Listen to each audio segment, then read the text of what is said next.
নন্দ মহারাজ বললেন, কৃষিকার্যে সুফল লাভ করতে হলে অবশ্যই বৃষ্টির নিয়ন্ত্রণকারী দেবতা ইন্দ্রকে সন্তুষ্ট করতে হবে। এই যুক্তি খণ্ডন করে শ্রীকৃষ্ণ বললেন যে দেবতারা মানুষকে তার কর্ম অনুসারে ফল দান করে থাকেন। কেউ যদি যথাযথভাবে তার কর্তব্য কর্ম না করে তাহলে দেবতারা তাকে কোনো রকম সুফল দান করতে পারেন না। তাই দেবতারা মানুষের কর্তব্য কর্মের অধীন। যে কোনো মানুষকে তাদের ইচ্ছে মতন ফল দান করতে দেবতারা পারেন না।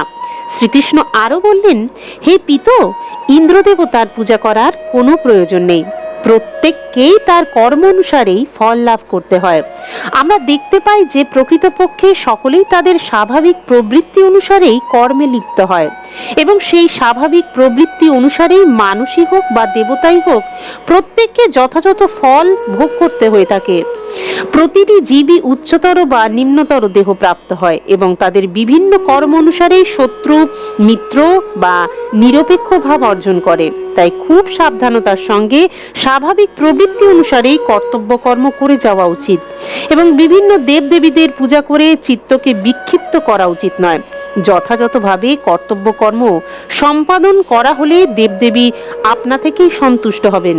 তাই তাদের আলাদা করে পূজা করার কোনো প্রয়োজন নেই। তাই আমাদের কর্তব্য হচ্ছে খুব ভালোভাবে আমাদের কর্তব্য কর্ম সম্পাদন করা।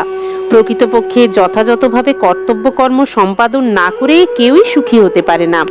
তাই যে যথাযথভাবে তার কর্তব্য করে না তাকে অসতী স্ত্রী লোকেদের সঙ্গেই তুলনা করা হয়। ব্রাহ্মণদের কর্তব্য কর্ম হচ্ছে বেদ পাঠ করা, ক্ষত্রিয়ের কর্তব্য কর্ম হচ্ছে প্রজা পালন করা, বৈশ্যের কর্তব্য কর্ম হচ্ছে কৃষি, গোরক্ষা, বাণিজ্য এবং শূদ্রের কর্তব্য কর্ম হচ্ছে ব্রাহ্মণ, ক্ষত্রিয় এবং বৈশ্যের সেবা করা।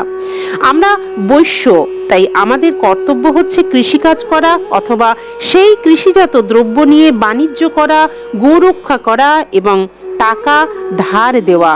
কৃষ্ণ বৈশ্য সম্প্রদায়ভুক্ত বলে নিজের পরিচয় দিলেন, কেননা নন্দ মহারাজ গোপালন করতেন এবং কৃষ্ণ তাদের পরিচর্যা করতেন। বৈশ্যদের জন্য তিনি 4 রকমের বৃত্তি প্রদর্শন করলেন, যথা কৃষি, বাণিজ্য, গোরক্ষা এবং টাকা ধার দেওয়া। যদিও বৈশ্যরা এর যে কোনো একটি বৃত্তি গ্রহণ করতে পারেন, কিন্তু ব্রজবাসীরা গোরক্ষা কার্যেই যুক্ত ছিলেন।